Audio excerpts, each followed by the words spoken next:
قلت مش ممكن، مستحيل هتجوز. انا مش بقول لك كده عشان تتجوز بنت عمك. لا بنت عمي ولا غيرها، كلهم صنف واحد. هي عشان واحده خمتك وضحكت عليك يبقى كل البنات خاينين؟ طب واضمن منين؟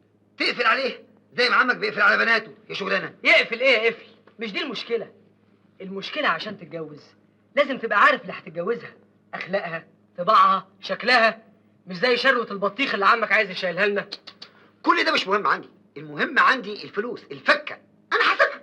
هي عندها 28 فدان وانا عندي 12 فدان، يبقى احنا الاثنين عندنا كام؟ 40 فدان. ايه وحشين؟ ما تبطلوا السيره المهببه دي بقى، قلبتوا دماغي.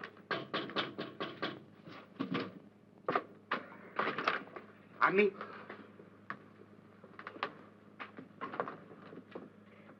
خير يا عمي مالك؟ بناتي، بنات عمكم مالهم؟ مش لاقيهم.